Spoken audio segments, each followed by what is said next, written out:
Dun, dun, dun, dun, dun, dun.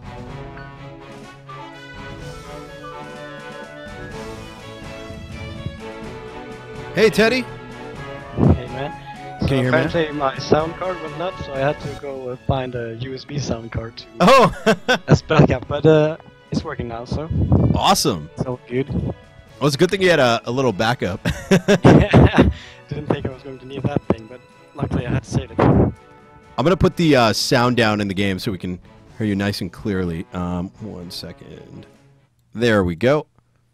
So guys, we are on the line with Teddy, the programmer, I believe, behind Secrets of Grindea. That's right. Awesome. Well, tell us a little bit about your game. I'm gonna jump into arcade mode and probably die a lot as as I ask you the questions. Sounds good. So yeah, I'm guessing most of your viewers already know about the game a bit, but yeah, it's a love letter to the past, kind of, totally inspired by the old good Super Nintendo classics like Secret of Mana and Legend of Zelda. But I like to think that we have a lot of, modern twists to it, like online multiplayer for one, and a bit more modern skill systems and that kind of stuff. And of course, if you're into the evil word grind, we have some of that too. So it's a grinder's dream, and it's Zelda fans' dream as well, probably. Oh yeah, no, absolutely. There's something about I'm gonna boost your volume just a little bit. 1 second. Let's see, audio, video. There we go. This might be a little bit better. Guys, let me know how the sound is. Yeah, I'm gonna say something so we can test it. Yeah. Is that better, guys?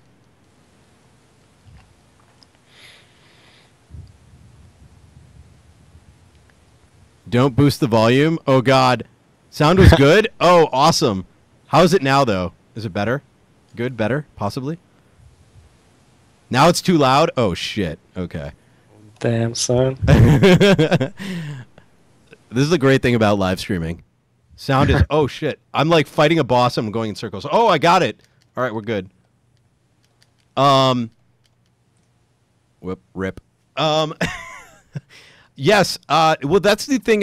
So you were just saying that a lot of this game is inspired by some of the old school Super Nintendo games, and you've kind of put a bit of a twist on it, and that is very noticeable. It's probably the thing that got me so excited with the game. I mean, I've seen, my first impression when I saw this on the Steam store was, oh, okay, this looks kind of interesting, but you never know, whether a game is going to be worth it or not.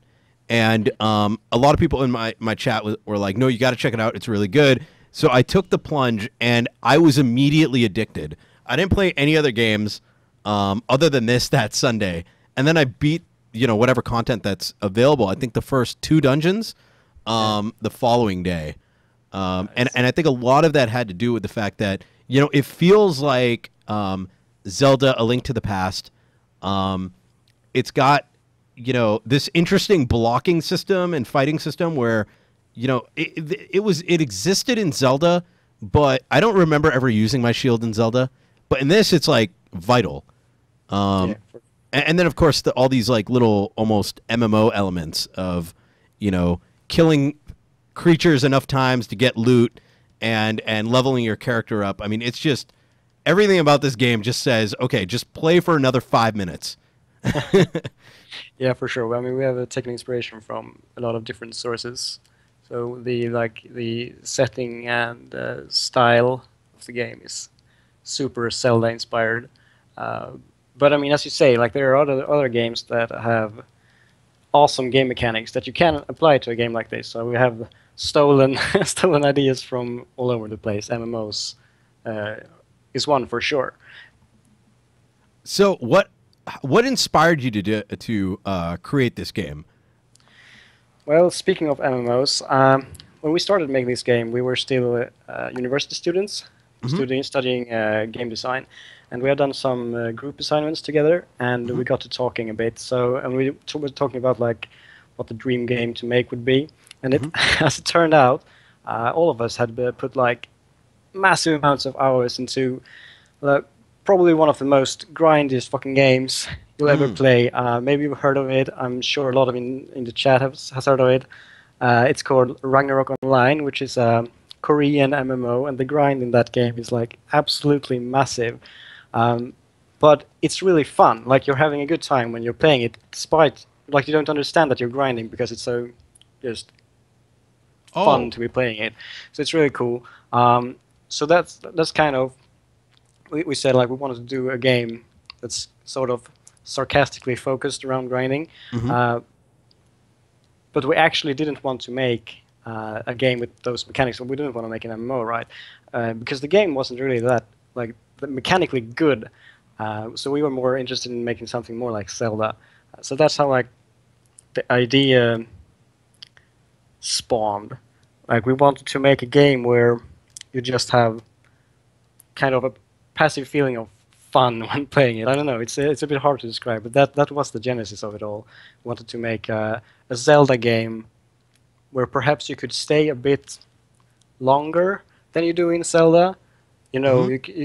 so you can appreciate the content a bit more. And I actually, like, you know, a lot of people don't like grinding, um, but or they think they don't like grinding and that kind of stuff. But you know there are benefits to it Oh, to absolutely. to get that extra content out, and you know let people have a reason to stay in places where they're having fun, right? So we kind of wanted to take on the challenge of making a game where grinding was optional but so fun that people that say they don't like grinding actually do grind. Maybe they don't realize it is grinding, but that's was kind of the plan. Yeah, absolutely. I mean, it feeds to almost a. I mean, it goes back to progression. I think, where on one hand, okay, yeah, you have to do a lot of work, quote unquote, to, get items and this and that. But at the same time, the payoff is you end up with a character that you kind of feel invested in, and I don't think you can find that outside of games that, just kind of hand you the items. Like, for example, there's plenty of, well, not an example exactly, but most games outside of maybe MMOs, especially Korean MMOs, you do a quest or you beat a level, and then all of a sudden you get like, the best gear available in the game. Other games, Witcher comes to mind, for example, where in that you have to go and do something very specific. So on one hand, you can go and do all the missions, and you'll slowly maybe get gear. But if you go into some special area, that's where you get the best loot. But in a game like this, or other games like it, I think it's kind of cool that as you're just playing the game and as you're killing all these creatures, you just end up finding some loot that upgrades your character by like another 10%, and that excitement and seeing your character kind of evolve visually, it's I think there's a lot of addiction. There's a huge addiction factor to that. Now I don't know what the reason is. I think it is as you say. I think it helps that we have a kick-ass animator who animates good death sequences for the creatures, so you want to kill them more. Uh, Actually, that's a good point. I didn't notice that immediately. Um, but I think subconsciously, I think that's definitely the case. Oh Yeah, god. for sure, for sure. I really think that a lot of people actually get kind of stuck on the first screen of the game where you can fight the slimes and rabbits, and then just like enjoy killing them because they fly around and explode in loot. So I mean, there's a lot of that kind of stuff going on for sure. But also, as you say, we have tried to like litter the game with kind of easily accessible stuff that can get you into maybe doing other similar things. So like maybe you're just walking about and you find a card and you're like, oh yeah, right. You can find cards, and then you can like maybe want to grind some cards, or you do get the loot drops aren't that super rare, and you don't have to go kill. Like in World of Warcraft, you have to like go through super long, annoying daily dungeons to get like decent loot and shit. Oh, Uh, absolutely. so yeah, we've tried doing it a bit more accessible, so people can find stuff to get hooked on more easily, or get inspired to be hooked, I guess. And that's a good point because very I don't think there's been any major points in this game that I've played so far where I say, okay, I've got to actually stop what I'm doing and just grind an area for extended periods of time just in order to get some piece of loot that's necessary to continue. Rather, I like the fact that the system that you have in place here, if you can build up your skill, you can postpone the upgrades and just wait till you get them. And they drop fairly often, at least enough Yeah. to keep you wanting to grind just a little bit more. By the way, I hate these bees so much. Oh my god. The that's the number one comment we get from arcade mode. So people hate the fucking bees. Every time I see this bee, like the bee boss or whatever you want to call it, Yeah. I immediately say, okay, I have a 50-50 shot of beating this. I have to kill those. I have to kill the hives immediately, otherwise I'm gonna get wrecked. Yeah, that's the correct way to do it. A lot of people like who really hate that boss just waste their entire bow on it. So you go Mhm. and use skills to kill one of the hives, and you just nuke the other one from afar. Like 20 arrows Oh, easily just kills it super fast. So that's a that's really one good way to do idea. it. Then you don't have any more arrows, but I mean, for some people, that's totally worth it. I don't know how far you come, but I think usually people hate the bees, and then they realize the boars are worse. So I was just about to say those boars. Oh my god! And I think the fact that your shield can break is a really neat mechanic where you really have to think. Okay, I could pop my shield right now, but this thing does so much damage that it might completely wreck me later. yeah, the shield is important for sure. So Oh my gotta god! watch out for that. So how's your perfect guarding? My What's guarding's time? gotten better. I actually, when I beat the game on normal, I didn't guard. I didn't learn how to guard very well. Um, and then I realized then it was when I got into arcade mode where I'm like, oh, I really need to use this. Yeah, yeah. As you say, like the game is really not super centered around the shield, but it's really good. Not like in, as you say, like Zelda. It's kind of Where you can optional. just, mm-hmm, where you can There's just like stand one. there blocking forever. Yeah, yeah, it never breaks. Yeah, that's the funny thing, really, in Zelda. The shield is really, really, really good. It's just that the game isn't hard enough to force you to use it, or what you should say. Mm-hmm. I mean, sometimes you have to use it against the boss or something, but I usually don't. But then I realize, hey, I have a shield, and it's really good because it never breaks, as you say. Uh, so, ironically, in our game, the shield is even more important, but it breaks. So, yeah.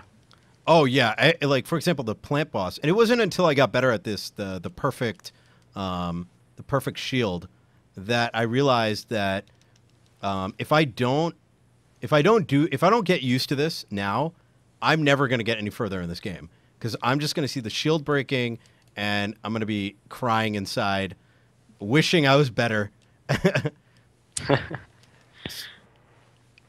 So let me ask you a couple technical questions. Like, what is this game designed in? It's made in the old, now kind of dead framework, XNA and C Sharp. Oh, really? Yeah. Wow. So, can you tell me a little about? So, we have all kind of varying viewers. I do a lot of programming, so I tend to get folks that actually do write software for a living. And so, I know some people are probably familiar with XNA. C Sharp is a programming language, but what is XNA? That's a Microsoft framework, isn't it? Yeah, so that's an old framework that Microsoft developed to get indie games on Xbox 360, Mm-hmm. and it was a really progressive move at the time because I don't think the indie game boom had happened quite yet. So that was the point of it, to make like indie games, 2D indie games, really easy. First and foremost, you can do 3D in it too, but it's better for 2D. And like what it does is it's take care of sprite batching and rendering and stuff, and also input and like the super baseline of making a game. So you have a ton of freedom, Mm-hmm. uh, but you still don't need to like put in those quite a few hours it takes to get a really good, solid, bug-free basis before programming the actual game. I kind of like it. Some people don't like it as much, and the bad thing with it is for sure that it's been discontinued. You can still use it, obviously, but it's like it's a corpse. So, It works. You can make games with it, but Microsoft won't update it. oh, really? So, what if, like, so if you wanted to, because I remember one of, if I'm not mistaken, XNA actually helped um, game developers not only release on Windows, but also for the Xbox 360 Yeah. as well, right? So, Yeah. does that mean it's not supported for Xbox One anymore?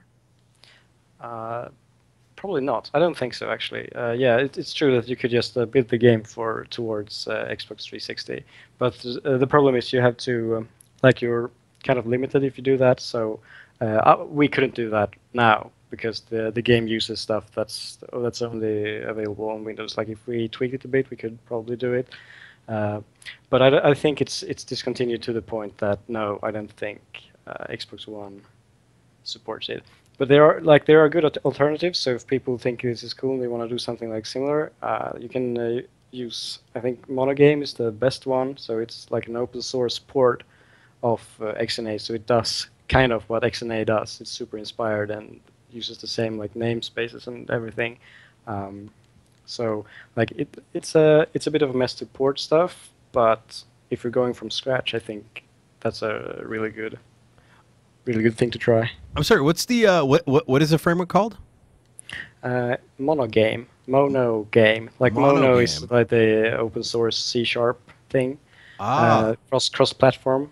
Uh, so yeah, Mono game. so that's interesting. I had not heard about this before. So with XNA, some of the I've looked at a couple of frameworks myself, including you've got on one hand you've got the more on the 3D side you've got the Unreal Engine, and then you have oh man, what's it called?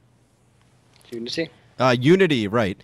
And I know that they've been trying to put in 2D support and stuff, but then you've got things like Construct, which are completely built with 2D, and they give you all these tools where you've got taking Construct for example, you've got the tools to get your 2D sprites in there to create like animation chains or whatever they're called, and then on the side, you have this ability to either use their little scripting tools or whatever, where you connect the boxes, or put something together with, with a language like C sharp or whatnot.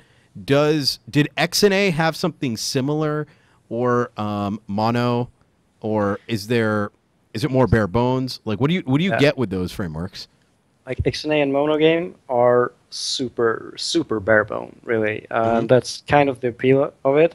So it's a drawback and an appeal at the same time because you can really make your own systems almost as if you had programmed everything from scratch yourself because Oh wow.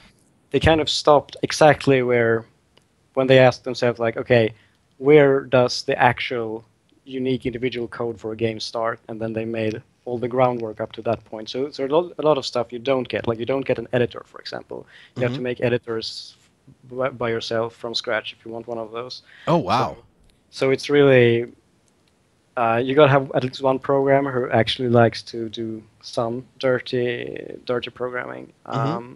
and you don't get so to make a something animated, you have to. I mean, it's not hard, but you have to do it yourself, like uh, calculating the frames and like what part of the texture you're going to render and all that stuff. So there's no just importing sprite sheets and having Oh tools wow. do stuff for you. So you have to put in some work for sure. But I mean, if you're into that, it's really rewarding because you get like a problem with Unity, for example, that I felt when I'm working on it in school. It's not really a problem, but it's a preference thing Hmm. where you like not using the way they want want you to make games, Hmm. then it's like Unity becomes kind of an obstacle. So you have to make games the way they want you to make games. And if you and if you don't want to do it, then you might not as well use Unity because you lose so many of the advantages. I mean, that's at least how I feel about it. So So yeah, that's interesting. Does that mean that you have to actually manipulate the frames going into like do your buffer manipulation and all that yourself, or does that at least give you that much? yeah, no, no. It's so basically where it leaves you for those who know rendering is the 2D sprite batching. It does a lot of work for you. Hmm. So basically, what it does is it renders a quad with a part of a texture, and Hmm. you don't even have to care about the textile coordinates, which is a bit confusing for some people. So Hmm. basically, what you do is that you give the XNA sprite batcher the texture and the rectangle in pixel coordinates that it should draw, and it takes care of the rest for you. So what you basically need to do is just put up a system that puts the rectangle in the correct place to make animations and stuff like that. So the raw stuff like vertex buffering buffers, you don't have to Hmm. deal with that stuff Oh, that's good. for 2D games at least. For 3D games, you have to do a bit more, and that's why I wouldn't recommend XNA for 3D games because you don't. The advantages aren't that good. I feel. I think Bastion actually was made in XNA, and that's 3D, but I don't know any more games apart from that. So that's actually really interesting to me because I know not everyone has a programming background or even the endurance to actually learn how to do the more, I guess, low level programming required to put something like that together from a bare bones. And I think that's why a lot of folks end up moving to Unity or Unreal or Construct or whatever. Construct might be a little bit different, but it's interesting because a lot of times those games end up looking very similar, especially with the ability to download assets from a store, and then you end up with a game that looks like five other indie games that have been released. Um, you lose Yeah, that kind of uniqueness and personal feel of the game. that's kind of true. I I usually don't. I mean, I feel the tools you mentioned they are really good, Hmm. and you can do like really cool games with them, and people do. So when I say like I prefer XNA Hmm. before Unity for 2D games, for example, that doesn't mean that Unity is bad for 2D games, but it is as you say that when you use when you use some of those pre-made stuff, Hmm. you for sure can. It's very easy to feel like okay, this game was made in this engine because as you say, people use like it's you have to really work for it not to use anything of the built-in stuff. Some people do manage to break out of that and make really unique looking and cool games, but it's true as you say that the more the engine gives you, the more you have in common with other games who uses that engine. So, how long have you been? It sounded like you did you do computer science in college? Um, Um, no, not really. Actually, you can do computer science and then get into programming, games programming for sure. But I mhm. actually studied. First, it was web development for 1 year, and then I went to an actual game design school with like you could either study game design and programming or game design and graphics, and I went with game design and programming, and that's Oh wow. like the programming is quite different from, of course, from computer science studies because it's less about the like the form and more Hmm. about getting shit done. Yeah, yeah, no, absolutely. I did computer science myself, and the amount of non-programming, it was very much more theory as opposed to, hey, here's how you actually do something. Yeah, um, yeah, s- I've heard that from a lot of other CS grads. so have you? Did you start? so since you were in game design school, presumably, very early on, you probably started writing games. Did you write games prior? Like, did you mess around with it? Yeah. And tell us a little bit about, what kind of things you did in college, like what kind of games you made and how you started and how it kind of evolved into something like this. So I guess we could go back like to, as you say, before college, all of us actually messed around with all kind of different like easy to use engines. I started out with Click and Play, which evolved into Click and Create and Multimedia Fusion, that kind of stuff. And I know that Fred and Vilja both used RPG Maker a lot Hmm. to make games. But those are like really easy to use frameworks and have like a lot of restrictions, so it wasn't real programming for sure. But then I learned programming, and the school we went to, you really had to. The good thing about that school, they didn't teach you that much, Hmm. sadly. But it doesn't matter because you can teach yourself programming, right? So Mm. what it did give you was a lot of courses where you had to make actual games, and you had like 100 other people who wanted to make games. So it was a really good breeding ground for people who like to make games. And Mm. so, I mean, that was the main benefit. And I personally made a not extremely good game called Dwarfs in my first year Okay. with a third year, a friend of mine who was doing his third year. Um, and it was the year after that I met up with Fred and Vilja on a group project. Um, I mean, we haven't really done anything noteworthy. Like Dwarfs is in Steam, but it's nothing like Grindea in any sense of the imagination. So Oh, you actually got the game onto Steam? yeah, we actually did, Oh, which was kind wow. of kind of hilarious because the friend I made it with, he he knew a guy. He knew the lead art on Tripwire, Hmm. so and he sent him a build of the game, and then the I think the VP of Tripwire added Robin on Skype and told him that people were playing the game on breaks and they wanted to kind of publish it. Oh, So they did. wow. So we got it on Steam. I mean, it's not a huge success or anything, but it's kind of fun because it was a first year project.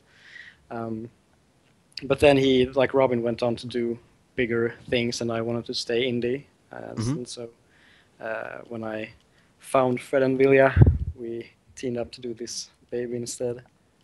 So, kind of going back to the XNA a bit, how, why did you choose that framework? Is it because it had the things you needed? I mean, has this game been in development for a while? Did you know it was XNA was not being supported anymore? I'm kind of curious about Yeah. that. So this game has been since we started in when we were still studying full time. It wasn't like it hasn't really been super fast development Hmm. from the beginning, and it still isn't super fast development even though we are on full time because it takes a really long time to make the game. Mm. But at that point, the XNA was still being developed. Like it was ironically like 6 months after we started making the game that it was super clear that they wouldn't be releasing a new iteration of it. Um, so I basically said that I know XNA because I made the first game in it, and I can Hmm. definitely make this game in XNA. I said, and I can make it like pretty good. So, and our friend William was like, yeah, sure, why not? That sounds great. Do whatever you want, kind of. Hmm. Then the game sort of exploded out of proportion because we wanted to make it like maybe not this ambitious, but then it I don't know. We felt really good about it, so we, we wanted to make it into a real game. So Oh, wow. So it was that's originally like kind of a pet project, it sounds like. And, um, yeah, almost. Yeah, it's still like we wanted to finish it for sure, but the idea was to finish it in like 1 or 2 years or something. But we've been at it for 4 years or something now, including the time in school. So yeah, when we felt like, hey, we think we can do something pretty cool with this, then we decided to work on it more seriously. And I guess XNA just kind of was just baggage at that point. But see, mhm. it's a good framework. I think using it has kind of made my part a lot easier, Hmm. and so the game mechanics are probably a lot better for it. I actually don't know what other framework that was available at that time I would have used. So yeah, That's that's another that's thing. a good point. I mean, I'm not a game developer myself, but I remember I spent, I think, a good 10 hours. It was two development streams that I did, where we tried to. So I've never actually made a game myself, and I said, okay, I can do it. Let's go. Let's give it a try. And I remember we spent hours and hours and hours looking at all kinds of frameworks, and the only thing in my mind was I need something where I can really touch the bare bones that's out there. Because otherwise, I'm going to feel restricted by the UI or the editors that they have. And I was shocked at how few things were out there. I think the closest I came by was like maybe Ogre. And then you go to like Unity or whatever, and the 2D, I was kind of like, so I lied. I actually did make one game. It was an assembly on Game Boy Advance. And I think I had reminiscence back then where I'm like, okay, cool. You get to push the sprites. You load the sprites as binary, and then you kind of push it into the frame buffer, and you flip them and do all these kind of cool things. And I was like, if I want to do cool stuff, I want to be able to just write the code because I can figure out how to do it. But other things, other tools out there, other frameworks, I didn't see the options. And there might be ways, but it almost didn't feel Yeah, like that. for sure. That's like one of the things with, for example, again, Unity, where people do cool stuff in it, but Hmm. to do a lot of the cool stuff, you have to really work against the engine. For example, like physics, like when you have a Hmm. pre-packed physics engine to make the game behave precisely Hmm. is super hard because the physics want to do one thing, but maybe their physics system in with your combat, maybe that doesn't really mesh, like with knockbacks and that kind of stuff, like Hmm. going forward when you swing your sword and those things, like the velocity and the like the math behind it can get really weird. And then when you have like if you have as we have for Secrets of Grindea, you have a really clear vision of what you want to do with certain things, like how you want an enemy to behave or how you want combat to feel. Hmm. And then when you have to work against the system that's been given to you, um, or try to work around it, because Unity is made through almost the assumption that you're using their physics. You don't have to, but most things, like if you don't use it, you lose a lot of the benefits of using Unity at all. So Ah, I see. so yeah, I totally get what you mean. Um, when you have a very specific thing in mind, if you don't have the ability to like turn those knobs, it gets really annoying trying to get the vision in your head. Right, you end up starting to have to try to create a hack or workarounds just to make something happen. I mean, like you said, knockback. I forgot what it's called. It's called like box something. There's some 2D physics Yeah, engine out there. Box 2D, I think it is Box Box 2D, yes.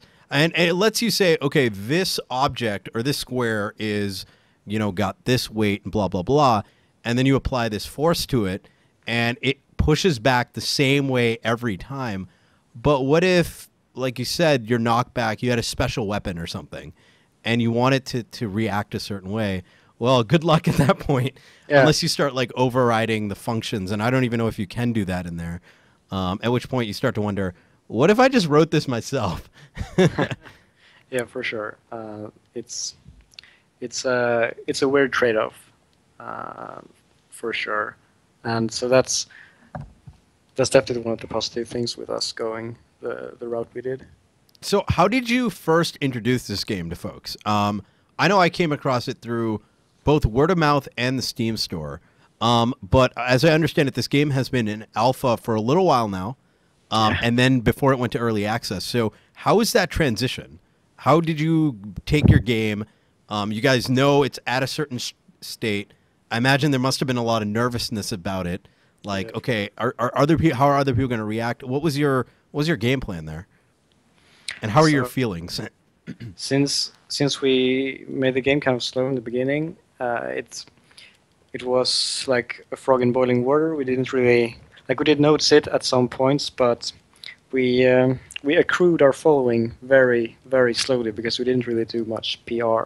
We just Hmm. started a dev blog and we posted on like screenshot Saturdays and that kind of indie development stuff, and we got like from time to time noticed by something. So, for example, IndieGames.com wrote a short piece about us when we released the first kind of video of the game, which was of Startington, just running around Startington.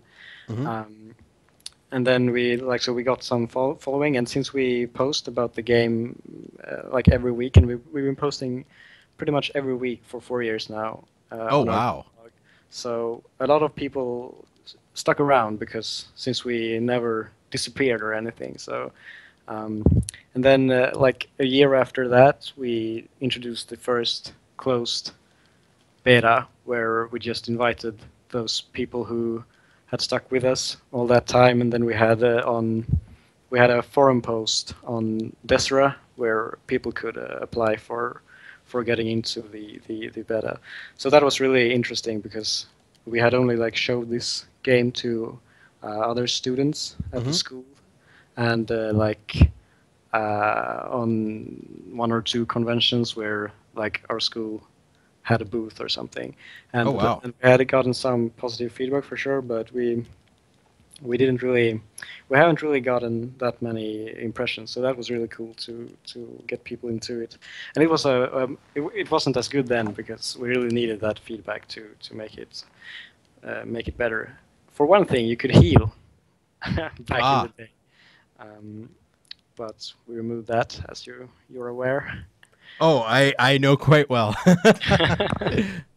So yeah, that's when we got people really playing the game. So we had like maybe 100 people or something playing it back then. Hmm. Uh, and then a year after that, we started to get really stressed out about the closed beta because people wanted to get into it, and we felt like assholes when we Hmm. said that we didn't really want more people playing it right now, or we didn't really need more people playing it right now, and like we had no good criteria of letting people in. Hmm.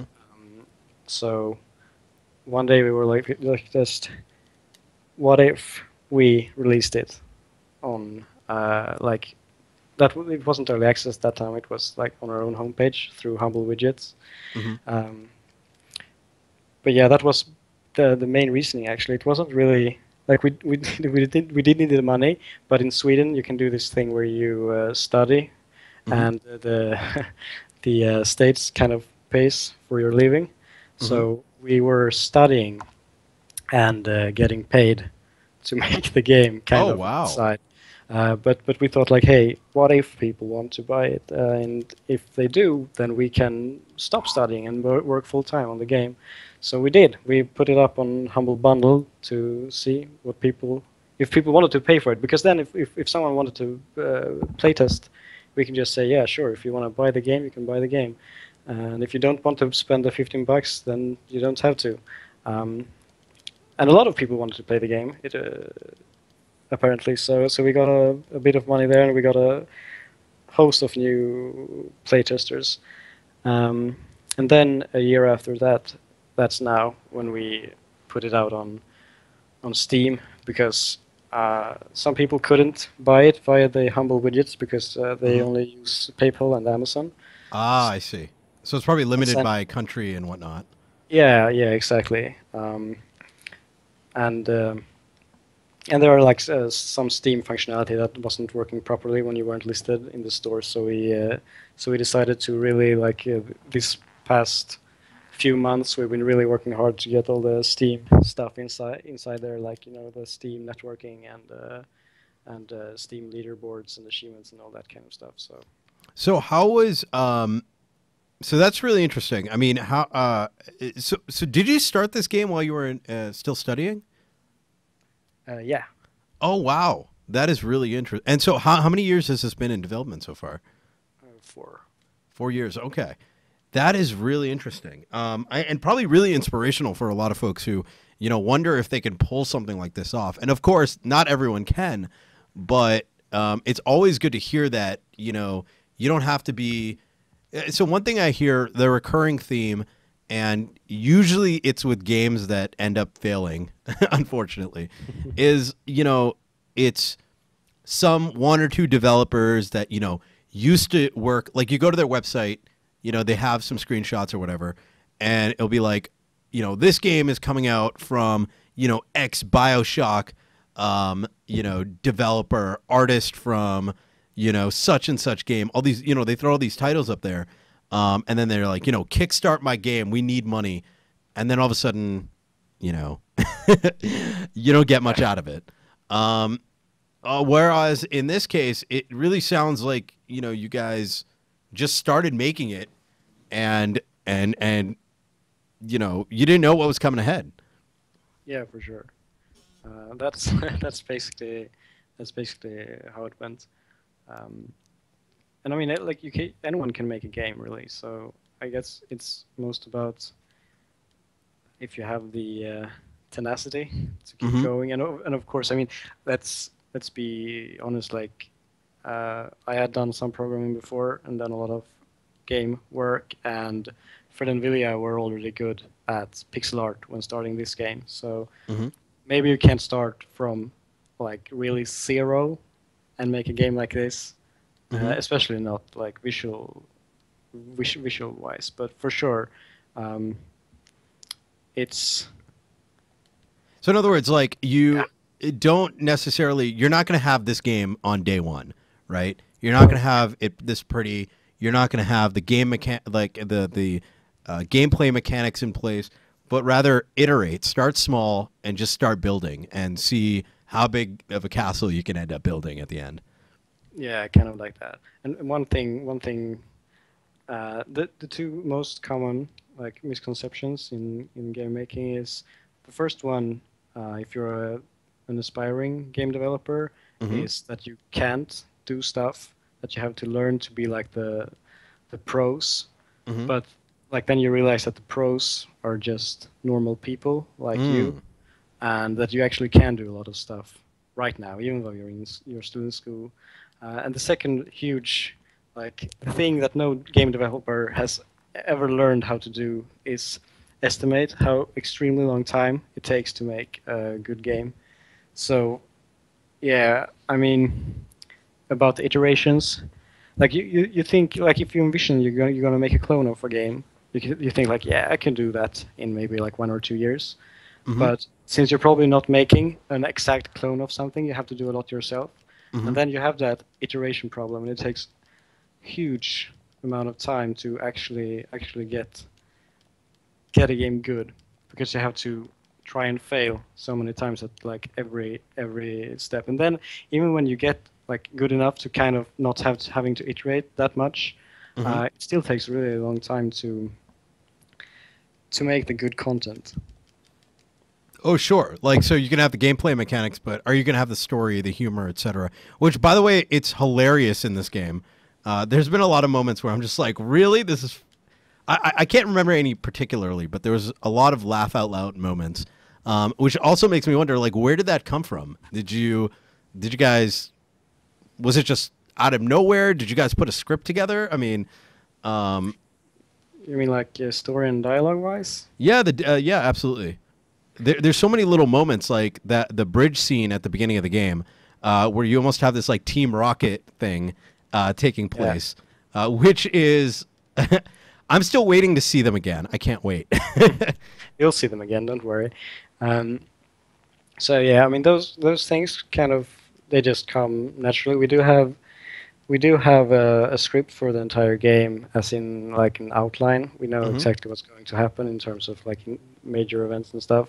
But the scene to scene, we just wing it and make something that feels good. And whenever we like our like how we feel about references is kind of if we do something like follow the story path, and when we feel like something, hey, this reminds us of the certain game or a TV show or a person or whatever, we just kind of throw them in there. So when we needed a commotion on the bridge and sounds like some weak enemy that we could make fun of, the Team Rocket the Team Rocket inspiration came kind of naturally, and also the fact that we are three people. Most people don't know, but Hmm. some people do realize that um, the three black ferrets are actually us, Ah. Fred, Teddy, and Vilya. Oh, wow. So we kind of saw a good opportunity to to cameo ourselves in as the weakest enemies in the So game. how did so you said there's three of you. What's the team comprised of? Like, what are your roles? Um, So yeah, I'm the programmer, as you know, and then we have Fred, who's mhm. the animator. Basically, anything that moves, Fred has done. Like so, he's done the enemies and the NPCs and stuff. And then we have Vilja, who does everything graphically that Fred doesn't do, which means everything from backgrounds and environments like the trees and stuff, and the GUI and all that. Yes, all the portraits and stuff. Hmm. So that's it for the core development team, and then we have as many sound guys. So we have three sound guys. The music is made by Andrew Riley from Lucky Lion Studios, and then we have the sound effects, which are done by Halvard Ulsund, a Norwegian guy from Fark Audio and Rare Sound, uh, which is I think that's a one-man show of a guy named Mariusz Jastionowicz. I'm not sure. He's Polish, so it's hard to say his name for me. But yeah, so that's who we got on. So three sound guys and three core developers. One programmer, two artists, and three sound guys. So how did you come across these other two? Did you know them ahead of time, or like during development? Did they like how was it approaching someone with a project like this? Like, look, we're making a new game. We're trying to make this like we're going to commercialize this. How did you go about convincing them to you know? Yeah, so we kind of we're kind of noobs at everything that's anything when it comes to those kind of things. So we just basically made some forum posts at places, and I think we made a post on Reddit where we Hmm. just told people as it was that we were looking for a musician and someone to handle the sound design. And actually, it's really easy to find them because they want to be found.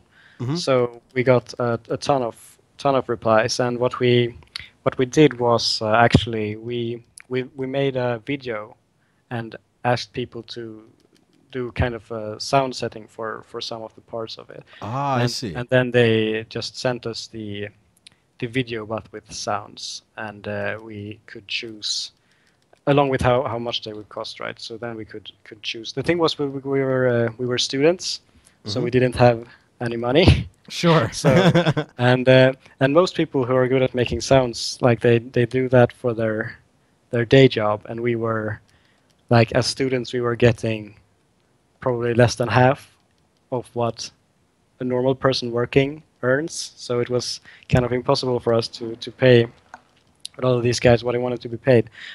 So what actually ended up happening was the three guys who we ended up choosing. Ironically, they were really good, and they like totally fell in love with the project when they saw it. So um, they gave us really cool deals, honestly, on how much we were going to pay them. Ah, I But yeah, see. that's basically how we did it. I think that's a good thing to do. The video thing, that you make a video and You you can get let the bow on people the decide left. if they want to work on the project and make something for it.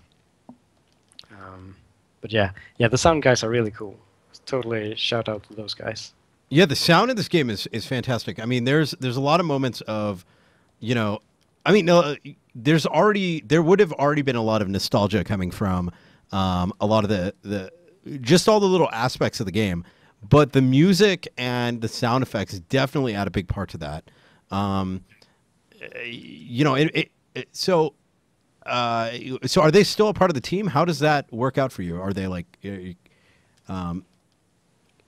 you So get new people? Like, so for example, let's say there's someone in the audience who happens to be watching, and there's some I don't know, they've got some ideas, some music that they'd like to contribute.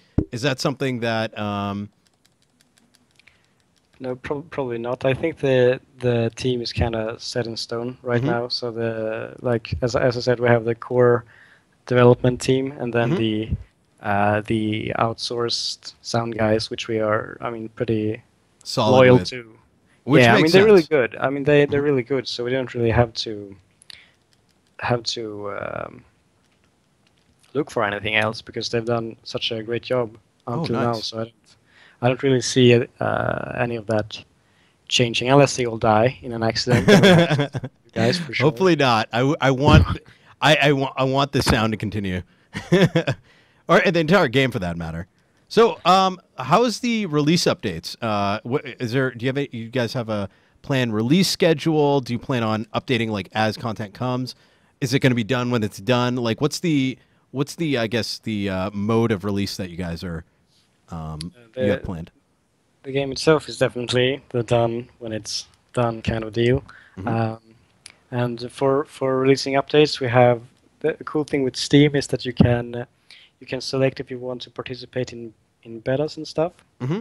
So we have a frontline version where if you opt into it, you get like partly made content Oh that you wow. can test. And if you're stuck on the default build, which you call stable, then you'll get only builds where we have like added some actual content and that has been tested and stuff. And we don't have release dates on anything Hmm. because there's really no point. Because if let's say that we say, oh, we're going to release this in 2 or 3 weeks or something, and Hmm. then it's not good, then we're not going Hmm. to release it.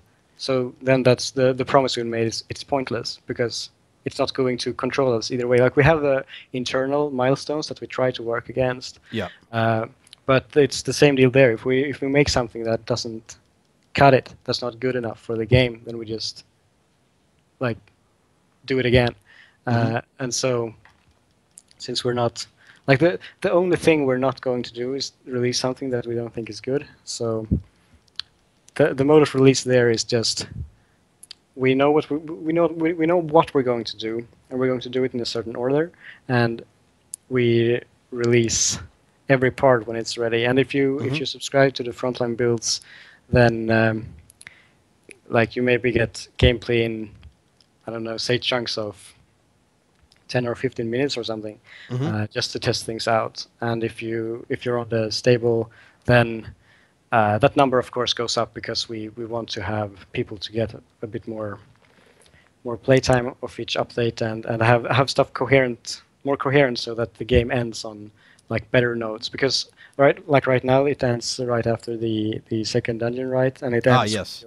your dad telling you that, oh, this is the end of the bed and stuff. And if you're on frontline, maybe the game just you can't go through a door, and that's the Right, end. like you might get to a boss or whatever, and you get to the door, and it's like, oh, not here yet. Yeah, yeah, for sure. Or you beat the boss and then nothing happens. And if you go into the room again, you fight the same boss and that kind of stuff. So, Or so sorry, the boss is in another castle. yeah, yeah, that's a good one. We should use that one actually. Feel free, I would love that. um, so no, I really like that because actually, I've played a lot of early access games. I actually stopped saying that mid sentence. I played some early access games where they do just end at a non-coherent point where it's just like it's just very abrupt, and you kind of feel, I mean, you don't want to feel bad because it's an early access game, but at the same time, it's like, oh, really? Like right now, I didn't even see this coming. As opposed to, in this game where I knew where it was ending because I got to, I tried going in down one of the paths, and it said the third dungeon isn't implemented yet. So I knew going in that once I finished the second dungeon, that's going to be it. And it did end in a spot story wise where it almost felt like I have to wait for the next episode. And, Yeah, even though or this is an episodic game, it kind of feels like it. it kind of becomes that. I actually think, like, I personally don't think that I agree with people who get kind of upset that the game is in early access Hmm. on the story mode, in the story mode part, because it's not an optimal kind of game to do that with. So, uh, and some people like to call it episodic, but the thing about episodic titles is that you actually can really, like, you know that Telltale are going to finish their game like within that year, right? And you Hmm. have constant episode updates, and we don't. We So hope so.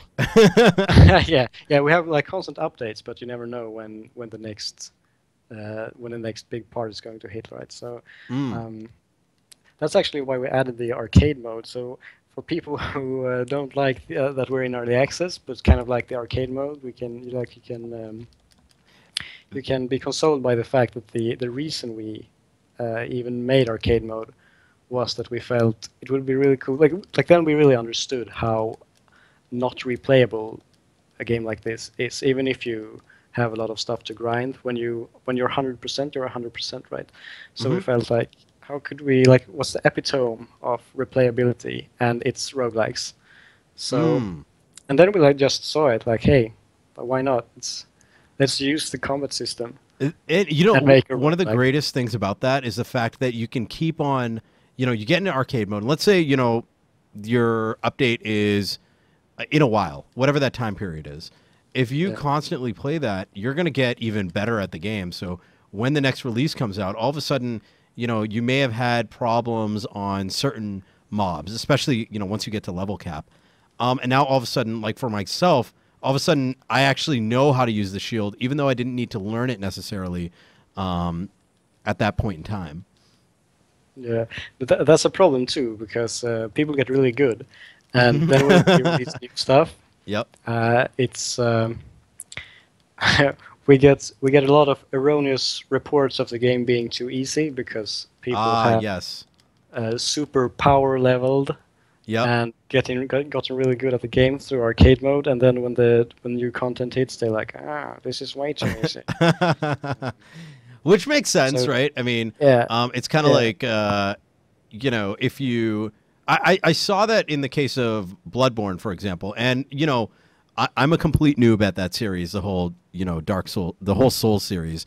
So for me, going into what was it, Bloodborne was kind of a rude awakening as to that. Hey, there's actually games out there that are extremely difficult, and I'm about to get my butt handed to me. But then you had folks who, have are masters at the Soul series, have beaten the game, completely naked, no armor, and just a twig or something like that, going yeah. into the game and saying, "Oh wow, this is so easy." But I could see that being a huge problem, especially with the fact that it is releasing a little bit at a time. Someone who picks it up when the game is complete, if you've tuned it for someone who's been playing the game for years on end, you know, Yeah, it's going to be like impossible. yep, And we're like, you can see the effects a bit. We have tried to temper ourselves pretty much to the point where the veteran players think it's a bit too easy. But that has turned out to actually be, for a normal human being, hmm it's kind of hard. Like even on normal, most people think the bosses are kind of hard. hmm Most people probably die at least once on every boss and hmm multiple times to some bosses, like most people do. And some people think it's actually impossible to beat some bosses. Uh, there were times where I thought that. I forgot which boss it was. I think it was I think the hardest boss for me were the dragons. yeah, the Um, heights, yeah. and I hadn't noticed at first that okay, you can change the season or whatever. Going back to what is it, like the Zelda Four Seasons kind of style thing, and someone in chat was like, "Dude, you can. Did you try hitting the little, um, like the bulb or whatever?" And I was like, "Okay, let me try that." And then all of a sudden, that one dragon who was completely wrecking my face, I realized, well, he's kind of just he's in the way, but I can kill him first if I force the season change, and now all of a sudden I can start eliminating them one by one, and I like that. I mean, because there's like almost a little puzzle built into the boss itself, which is, you know, it's a rare thing to see in games nowadays. Yeah, the Hydrosaur is probably one of my favorite bosses. And it's also one of the bosses that for sure wrecks the most people. Hmm. And I mean, let's chalk it up to the streaming curse, because usually like streamers have to focus on talking and stuff, so they miss a lot of things. Like one thing that a lot of streamers miss is also that you can jump off Gundam's shoulders. So Oh yes. so It took me so long to figure that out.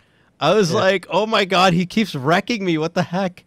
Yeah, that's usually something the chat picks up on as well, and we're trying to make those things as clear as possible. But on the other hand, it's okay as long as the player, when he realizes what's going on, if he feels like I'm an idiot, then it's okay. As long as he don't feel like this game is fucking stupid. Yeah. Then it's fine. There's always learning, and I love, you know, you learn these lessons, and the bosses do gradually get hard enough where, you know, while I didn't have to do it until arcade mode, the kind of the curve going up as things get more complicated, you start to pick up on, okay, this is how you block.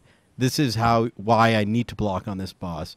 Where that kind of skill gets put into play, as opposed to just, you know, expecting to just walk through the game hitting the attack button. Now, do you you had mentioned, like, in respect to like all the tuning and stuff, do you guys get like analytics at all? Like, in other words, if a player reports, and I don't know how the reporting system works through Steam, but presumably it's through the website, but do they give you the ability to say, okay, this guy sent me a message, and they're like, okay, this is too difficult. And you look at it, and it says, okay, he's playing for the first time through normal mode, and he's been playing for X amount of hours, versus someone sends you that feedback, and you can see, well, they beat arcade mode 5 different times.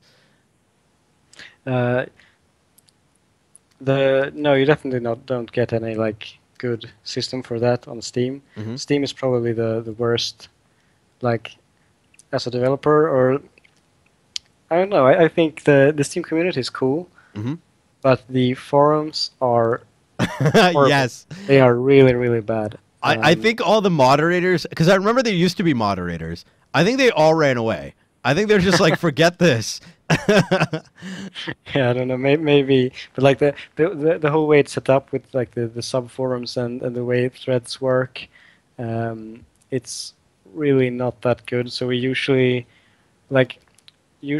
people who really like the game, they come to our forums where we use the like a Sanforo kind of deal for a forum, so that we feel that it's really good, so they can discuss that kind of stuff there. We always read and we respond to the Steam stuff as well, but for thorough feedback, it's usually through our forums. But when it comes to judging the things that you mentioned, actually, like, Let's Plays are the best place to look at what's really actually going on and how things are difficult and when things are too difficult.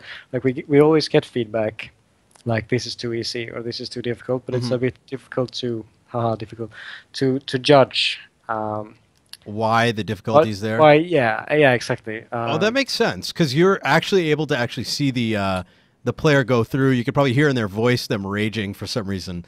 Yeah. Oh, that's an interesting point. So that actually, yeah, that's a lot of the balance work has come from watching YouTube Let's Plays and sometimes Twitch VODs as well, and see and kind of identify where the game is like unfairly hard, or see where people like have a really tough time learning, like understanding something. So for example, the Gundam shoulders, we might have to make that even more clear, maybe with a bag tips or something, if some people like die 10 times from the shoulders, to give them the pointers. But that kind of stuff for sure. Or maybe you know, I know for myself, I think the reason I had a little bit of trouble is Like, it took me a second to notice that the graphic was the same graphic you see when you're jumping off ledges. And I think there's only a few points up until that boss where you actually see the ledges. So Yeah, it didn't like immediately click, you know, like, oh, wait, that's a ledge. I know I yeah, can jump off it. And it'd be interesting to see, you know, that kind of, I'm putting my own personal opinion in, but to see that. I love games that teach you by just playing.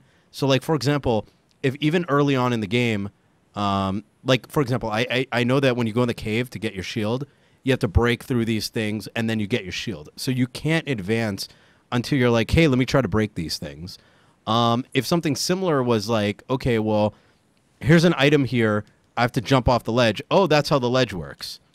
the cool thing that you're saying that is that we have actually on our wish list, or what you should say, we have had planned for a long time to add a chest in the South Evergrind, Uh huh. where that would be exactly as you say, that you Oh, see a wow. chest on a like on a ledge between two floors, so you have to jump down to the ledge and then take the item and jump down from that ledge to get like where you go via the stairs. So that's a great suggestion, Daz. No, Like that is awesome. you're a game developer now. Yes, I did it, Reddit. um, okay, so I'm going to pause the game and I'm going to jump into my. Actually, it's funny I just said Reddit. I'm going to go to my Reddit thread where I have people posting questions. Guys, if you want to ask any questions, what I want you to do is go to this Reddit thread. I'll post it in chat in just a second. So if you have any particular questions you want to ask the game developer, post them there so that I can read through it. Make it as concise as you can so it's obvious what your question's asking. If the question's very specific to the game, we'll try to elaborate on the question for those who haven't played the game yet. Okay, so to start off, Mr. Here for Games, thank you for the question, says, will there ever be a server browser for arcade mode?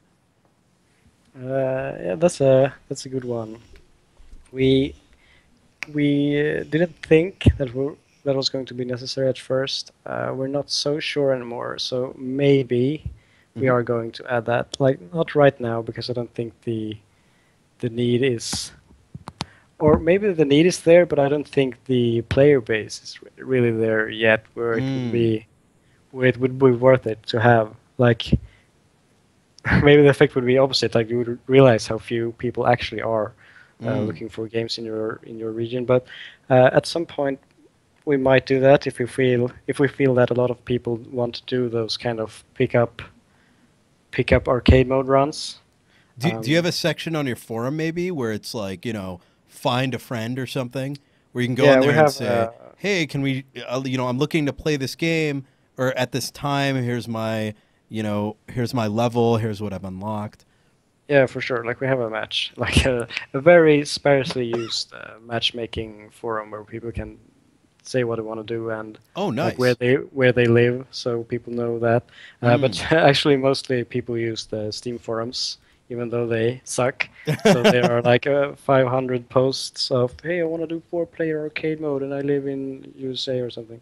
Hmm. Um, so that's what you got to do right now. And when you have to do that, I guess you feel like, oh man, it would be so good with like a multiplayer public game browser right now. But right now, I don't think it would be really worth it because I think mostly that would be an empty queue, honestly. Mm. But Which makes it's sense, right? Like, I mean, I mean, it's early access. It takes a little while. yeah, like we have 300 or so usually players online at any given time, and most of those aren't looking to do public pickup arcade runs. Hmm. If someone does, probably they're not in the same time zone as the other guy who wants to Mm. do it. So, like the idea is good, and I'm definitely not like shooting it down because I think at some point we might like it might be really worth it to add that. So Maybe like Steamworks or something. I don't know if that's even possible with Yeah, yeah. I XNA. mean, the tools are there to make that happen via Steam for sure, and that's where it's going to be. It will be a Steam only function because they have pretty good tools, but we still have to make the system for it, like the parameters you set when you search for games, and like you have to when you host, we have to build like a GUI for that. When you host a game, you have to like, oh yeah, I want to only be matched with people from the same region or with low latency and stuff like that, and how many people you want to play with and that and all that stuff. So Hmm. there's a lot of infrastructure to do, and I think like right now we could probably use that time better elsewhere. But it Mm. wouldn't surprise me if we changed our minds about that Mm. later. So at some point there might be a server browser. Awesome. And what oh, I lost the question. Oh, someone asked is it possible to refight the bosses after Gundam? I think so, right? Like I'm pretty sure you go to like the main headquarters. Yeah, Um it's the thing is we have only done that for up to Gundam, so you can't ah. refight any bosses after that. Mhm. And the reason why it's actually kind of like a game design ambivalency reason. So about the boss drops, Mhm. like if how much they gave to the game, and we weren't really sure Ah. if Mhm. they were adding to the game or if they were just like annoying. How fun is it to farm the bosses? That kind of question. So Oh, what I so see, I what we see. said was let's let's not uh, let's not implement stuff which we might like remove later if it turns out people don't like farming bosses. They only find it super annoying. Then maybe it's better to not have boss drops or have 100% boss drops, like crafting Mm. materials and stuff like that. And we're still not entirely sure.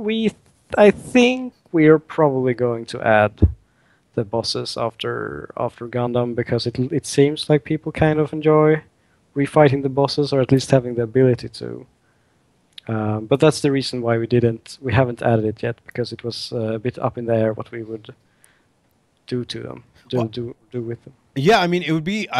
In my opinion, I think it would be really sweet, just because I am, and people have probably already done this, but I can imagine this game is going to be pretty big when it comes to speedrunning, Yeah, because of all the skill that's involved.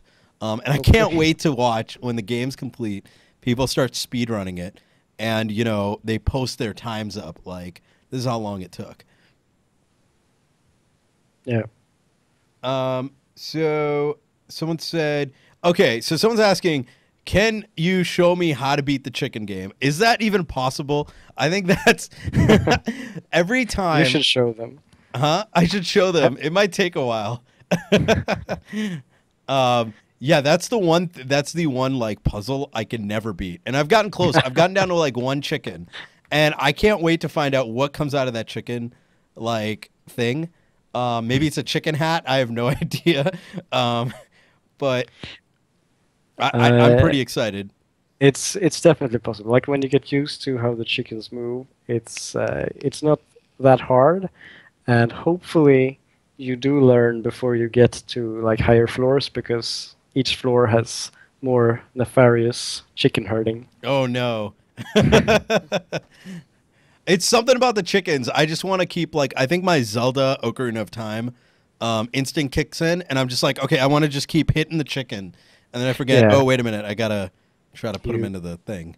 Yeah, exactly. The what you should do is just like you should make them afraid of you by hitting them, and then you should just kind of make them change their fleeing trajectory into Ah, I see, I the see. coop. So that's the key, not to hit them too much because they slow down if you hit them because they get like the hit hurt animation.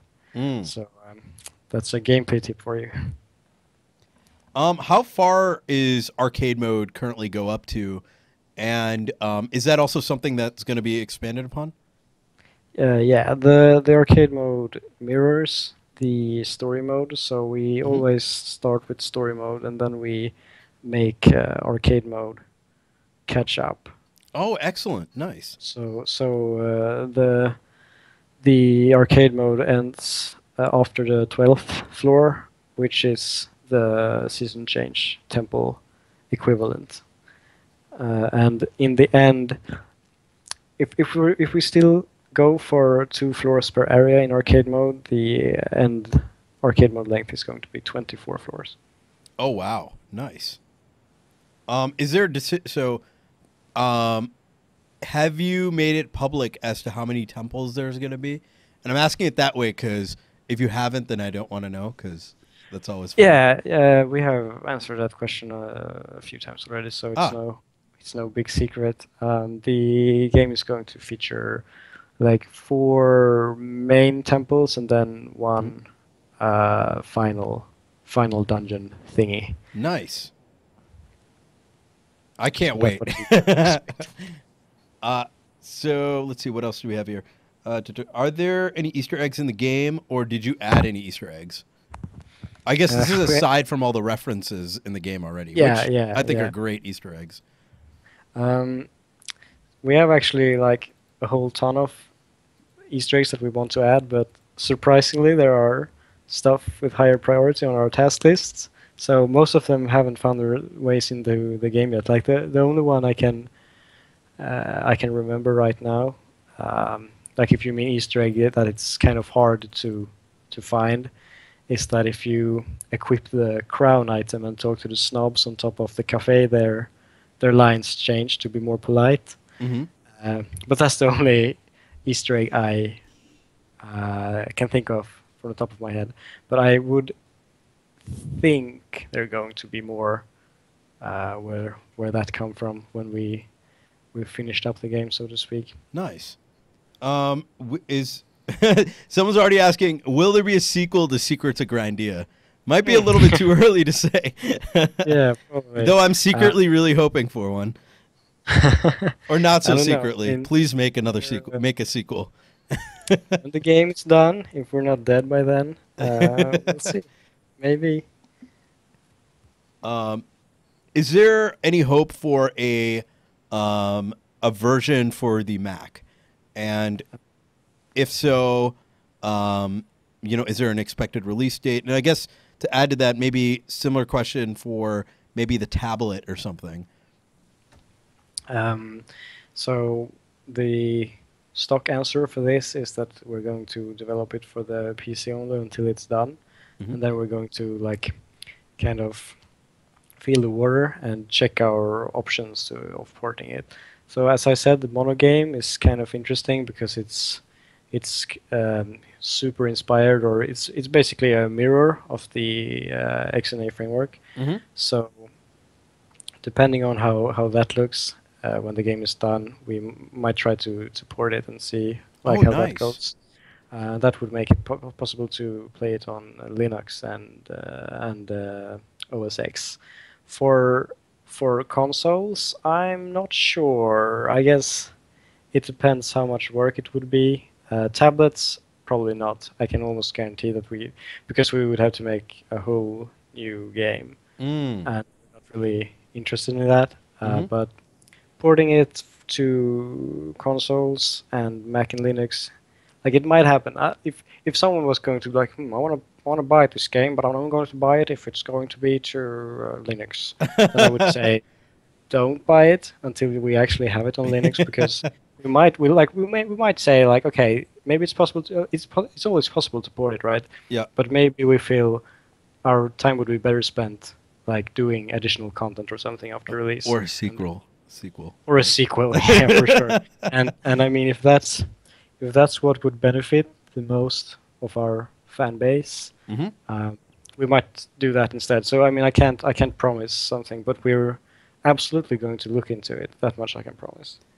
So why, you mentioned this earlier, but I guess the question is, why didn't you guys think about doing a Kickstarter? Why did you go down that the route of kind of doing the self-funding, I guess, garage development, so to speak? Yeah, I sort of touched this before, but maybe not in like compared to a Kickstarter.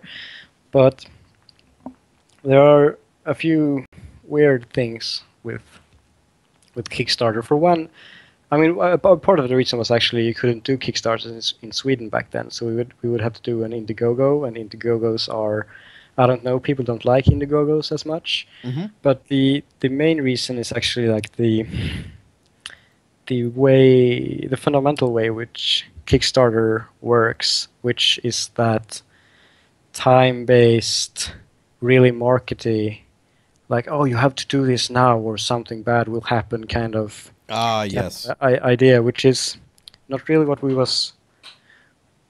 didn't want to go that way because as I said, one of the huge reasons why we made it public was because people, like, we had 1,000 entries Mm-hmm. in that it said, hey, post if you want to be a beta tester Mm-hmm. topic on the forum, and we had about like 100 or something testers.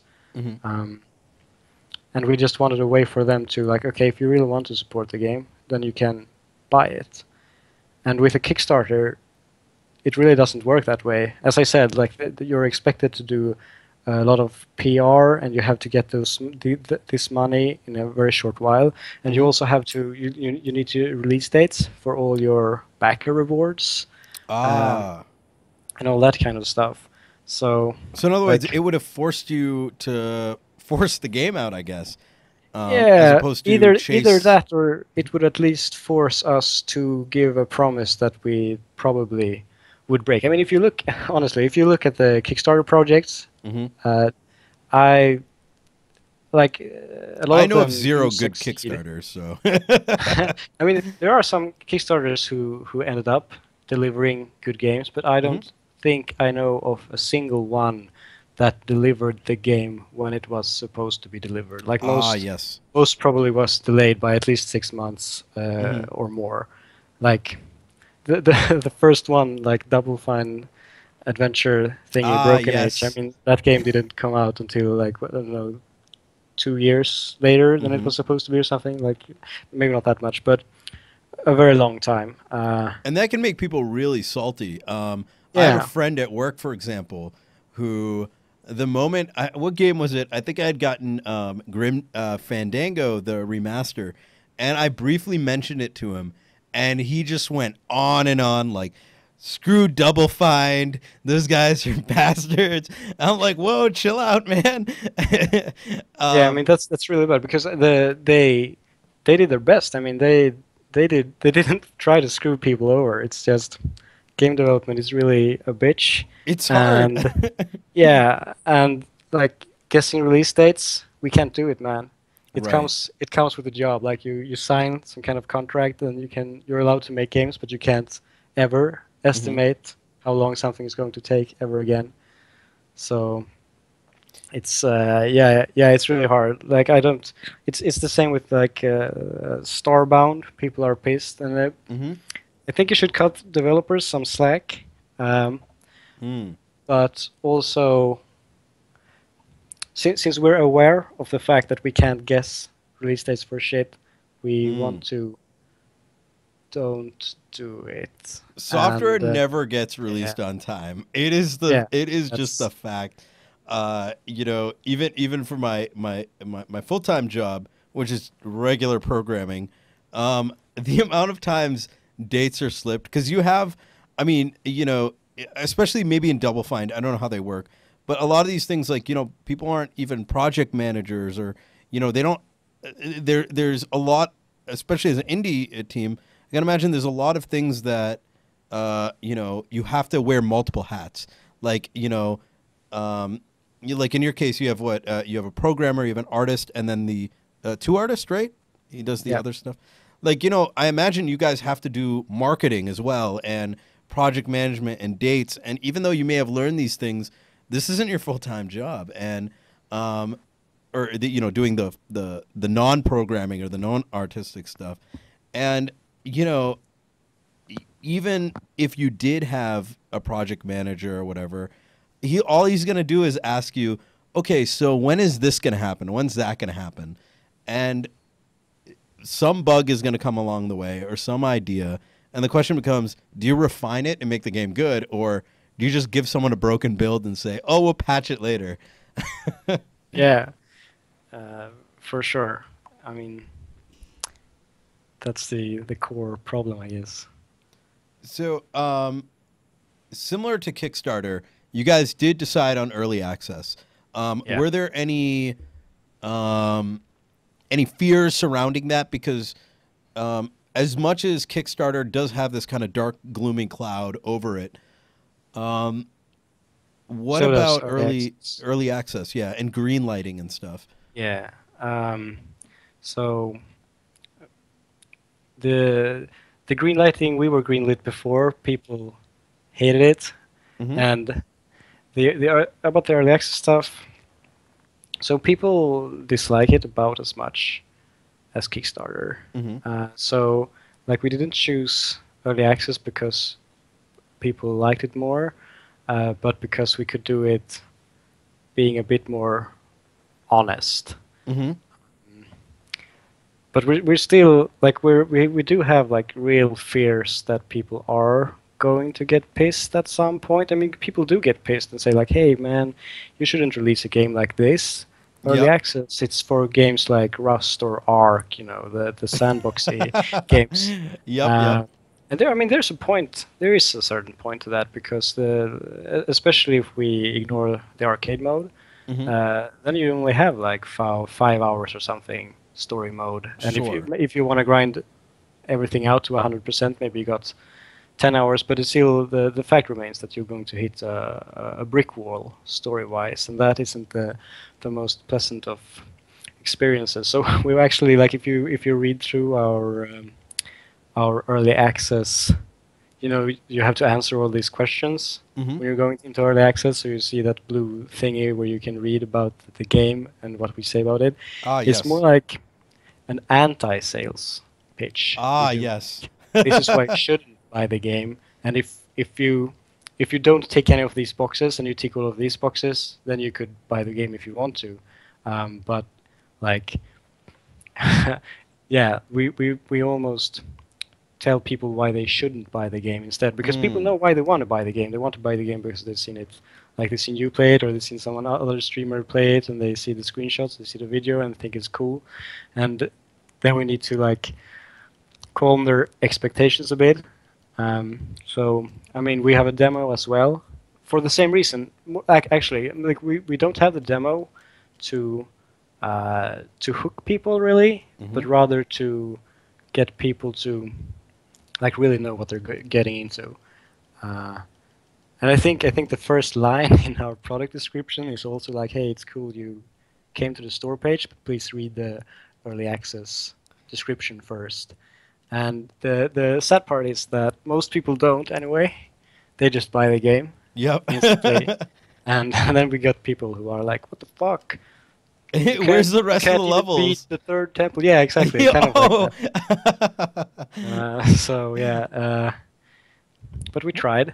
Yeah, no, it's So I yeah, understand that. I mean, uh there's a lot of I personally love early access games. And I think the reason is I'm the kind of person who likes to watch the game develop over time. And me, like, it is like episodic content, right? You play a game and then all of a sudden, like even today, like I on Indie Sundays, I generally take a look at there's a little tab in what do you call it? In Steam where it says, take a look at all the news and updates about the games you own. And I'll look through it and then I might see, oh, look, they just added a major content patch to, whatever game it is, Rust or some other early access game. And I'll say, oh man, I got to go check that out again. And you dive back in, and now all of a sudden, you've got all these cool new toys. And now the game feels like you almost got a sequel. But unfortunately, yeah, not everyone feels that way. yeah, for Um, sure. It sounds like you're the perfect early access audience. exactly. And I don't work for Valve. It's just that's just what I like. Um, you know, Yeah, but that's a real issue that uh, early access is good. A lot of people like hate on early access just as a whole and think because they don't like playing early access game and they think that it's a scam. mhm. But for people like you, early access is really good. and it's really good that it exists, and it's really good for people like us because there are people like you who do actually enjoy following a game's development and maybe like even Hmm. influencing it oftentimes. Um, but Oh we're still yeah. afraid of the backlash because there are people who really hate early access games and feel like it's only there to scam people, kind of. Well, and And to be fair, there's a lot of scamming on there. So, yeah, yeah, for and sure. it's unfortunate So, because it makes games like this that feel so complete. Like I feel like it does it disservice a little bit because, you know, here's a great example. I never, almost never refund games because, I want to help the developers. But then there's occasionally times where I get a game and I'm like, are you freaking serious? This game doesn't even work. And, now in theory, yeah, early access, anyone should be going on there, and you could say, okay, well, the one level that you have in the game that lasts 5 minutes, the graphics display, good job. My feedback is, make the other buttons work. Something along those lines. And I think, and my tolerance level is pretty high, but you look at folks who, like you said, watch a YouTube video, see 5 minutes of the game, and they're like, oh, this looks amazing, and all of a sudden they have this idea in their head as to what the game is. They're tailoring their expectation to AAA games, even though they're worth they cost $60, and then all of a sudden, there's this and bad developers, unfortunately, have helped create this situation where it's become a joke almost, and yeah. I almost wish that Valve would fix that, and they've tried. They have the curators now and whatnot, but Yeah, um, the like values in a weird spot because the end goal for them is to, I think, have the shop like mhm. they don't have to touch it. They don't want to curate. That's the whole idea of Mm. Greenlight stuff, right? So I guess they don't want to go back to that in any form. So they only curate the obviously really really really really bad stuff. But then you're left with the really really really bad stuff. So you still have a lot of bad things. It's good they added the refunds though, because that, as you say, if you have 5 minutes of bad gameplay, then that's a pretty good case for a refund. Mm. I actually like the Valve stance on early access on when you should buy it that no one ever adheres to, which is the thing you Does it should. say it anywhere? Yeah, I don't know. Maybe I actually it's don't even read somewhere. the It's blue boxes somewhere. myself. Yeah, most people don't. I think there's somewhere, and it says that you should only buy a game if you think you'll enjoy it in its current state. Like you're paying for what's there. So in our Hmm. case, uh, if you'd be happy with the game as it is for Hmm. $15, Ah, then you should yes. buy it. I mean, that's their stance on it. So you should consider yourself paying for the content that's there. And I actually don't know how much they market that to the consumer, but like on the Steamworks developer site, that's how they frame it. So Hmm. like when you're answering the blue box questions, they tell you not to sell promises. Like you're not allowed to say, "Yeah, the game it's shit now, but we're going to make it really good. Just give us your money," because they want you to sell what you have, and and uh, and I think that's fair. Oh yeah, no, Sadly, that's not how absolutely. it works because people don't actually think that way usually. Yeah, no, there's a good amount of examples like that. It's like, oh man, I really wish, I don't remember what forum I read this on, or whether it was a joke. I don't remember where it was exactly, but there's almost like a meme out on the internet today, or it was for a while, where someone with no programming or artistic work made like a little thing in Photoshop or MS Paint probably, and it was a really crude drawing of what their idea of what the game is that they were going to make. And they're like, guys, send me money. Don't worry, this game is going to be awesome. I have these great ideas. This is how it's going to work. Here are the mechanics. It's going to be like all the best games ever made, except more epic. If you've seen Game of Thrones, the story's better than that.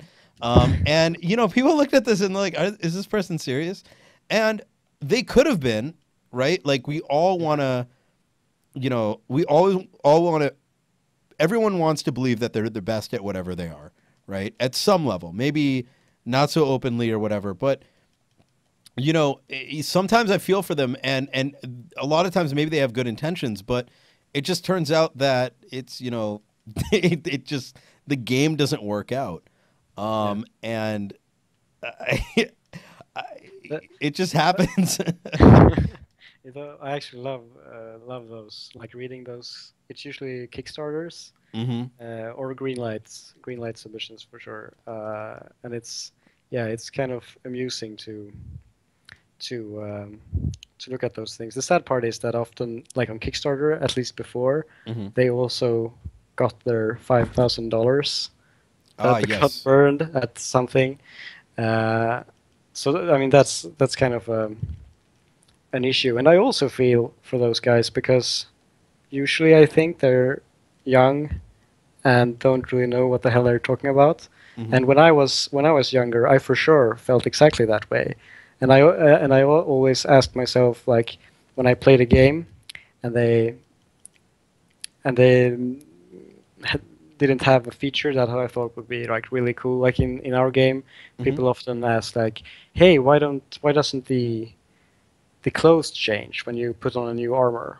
Ah, yes. And they frame it as a suggestion, like, it would be really cool if the clothes changed. Hmm. And then the answer to that, why it doesn't happen, is because like the animations, like Hmm. everything is hand animated. So if you compare to like Terraria or some game like that where you do see the armor, they have, Ah. I mean, they have it has been a compromise there. Like it was more important to them to have full customization of looks than it was Hmm. to have really slick player animations, because you just like you wave your hand around your body, right, Hmm. when you swing, and you're always upright, so they don't have to actually animate anything of their armor. But since Fred hand animates everything, it's like I think 2,000 or something Hmm. pixel hand animated frames. So for every armor, he would have to reanimate Oh, wow. 2,000 frames or something like that, and it would take probably Forever. like yeah, like maybe a month for every armor extra extra development time, because Fred's workload would be so immense. So and I was like, I'm not saying that the people who ask for this are stupid or anything, because I before I became a game developer, I would have thought the same thing, like, hey, why didn't they add this thing? Yeah, And it's like, don't they just have to quickly draw some pictures, like, yeah, you know? yeah, but I mean, yeah, Listen, I've doubt. it's kind of like that. And you say like, they do it in Terraria. Why aren't they doing it here? Oh, And yes. you and you have to have like kind of, I don't know, intimate knowledge in how things work, or be really analytical to go like, oh yeah, of course they can't do that because these sprites doesn't work like they do in Terraria, for example. So then when you only have these dreams, and you can see this Hmm. this project, and you actually have, like, it's not stupid. You actually have a good idea, but you could never realize it. Um, and then you do as you say, that you just bring it out to the world to see and hope they catch on. And a lot of people have gotten Hmm.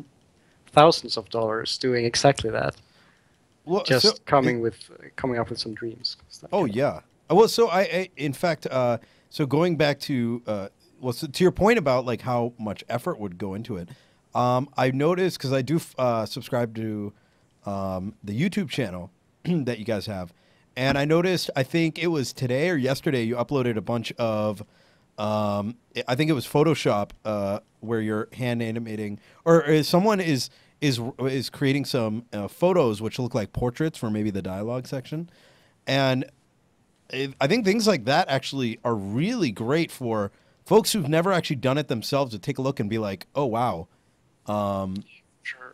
it's not Uh, just hitting the fill, the fill button and being done th- with it there. that's probably Vilya's stuff. She usually records and uploads a lot of her work, so you can find on her channel, Hmm. Vilya Rue, I think she's she's called on YouTube, where you can see her do backgrounds and stuff as well. And those are really cool, like, speed paintings, but it's pixel art, Hmm. where she does backgrounds for the. It's kind of spoilerish because she does backgrounds for the upcoming temple and stuff, Hmm. but it's really cool. And if you want to check out the crazy amount of work that Fred puts into animating, he has a Twitch channel. I think Oh, he it's does? yeah, I think it's Fred underscore Pixel Ferrets, Oh, and excellent. he usually streams on Fridays, so you can check that out. I think he has some VODs where he does some work, and I think it's hard to appreciate how what an extreme effort it is to animate the way he does, with like the animations are. I can say this because I'm the programmer, so this isn't narcissistic. But the animations are really, really good, like really top notch, and we get a lot of positive comments about them.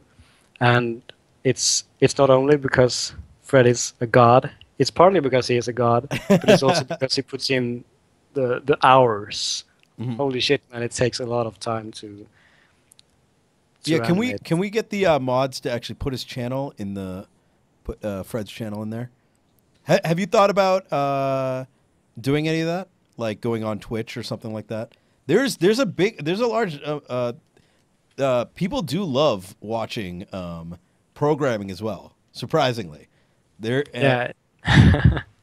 The reason, and I'm sure people in the chat will relate because they've been listening to my rambling for so long. Mhm, A big reason why I don't think I will mhm. stream is because I can't help myself from speaking too much, like Oh. rambling and anecdotes and getting on tangents and shit.